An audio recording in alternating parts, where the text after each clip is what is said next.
धाराशिव जिल्ह्यात सलग दुसऱ्या दिवशी सुद्धा अवकाळी पावसानं हजेरी लावली आणि या पावसामुळे काढणीला आलेले गहू असेल, हरभरा, ज्वारी आणि फळ पिकातील टरबूज, द्राक्ष, केळी, आंबा या पिकांचं अतोनात नुकसान झालंय।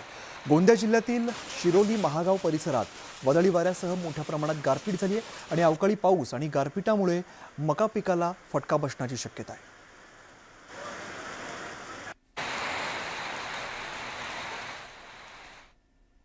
पुढे जाऊया छत्रपती संभाजीनगरमध्ये विजांचा कडकडाट आणि गारांचा पाऊस झाला आणि यामुळे शेतकऱ्यांच्या हातातोंडाशी आलेला घास पुन्हा एकदा निसर्गानं हिरावून घेतलाय। सोलापूर जिल्ह्यातील अक्कलकोट तालुक्यातील 2 दिवसांपूर्वी झालेल्या अवकाळी पावसामुळे शेतीचं प्रचंड नुकसान झालंय आणि गारपिटीमुळे परिसरातील ज्वारी पिकं आडवी झालेली आहेत। धाराशिवच्या लोहारा परिसरात झालेल्या अचानक वादळी वाऱ्यामुळे केळी पिकाची बाग पूर्णपणे आडवी झाली आहे। झाडाला लागलेली आळी देखील खाली पडलेली असून शेतकऱ्यांचं लाखोंचं नुकसान झालंय। निफाडच्या लासलगाव, गोळेगाव, गोंदेगाव, विंचूर यासह इतर गावांना अवकाळी पावसानं चांगलंच झोडपून काढलंय। वादळी वारा, विजांचा कडकडाट करत मुसळधार पावसाने अक्षरशः झोडपून काढलंय।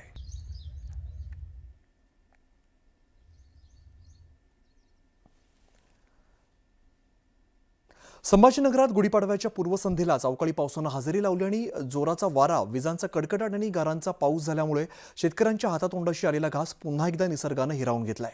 त्यामुळे सण साजरा करण्याच्या ऐवजी शेतकऱ्यांना पुन्हा एकदा तो शेतकरी चिंतेत सापडलाय। याचा आढावा घेतलाय आमचे प्रतिनिधी अविनाश कानडजे यांनी। आज गुढीपाडवा, आनंदाची गुढी उभारल्या जाते। मात्र शेतकऱ्यांसाठी तो आनंद कसला? गुढीपाडव्याच्या पूर्वसंध्येलाच गारांचा पाऊस झाला आणि शेतकऱ्यांचं संपूर्ण पीक अशा पद्धतीनं जमीनदोस्त झालेलं या ठिकाणी आपल्याला पाहायला मिळतंय।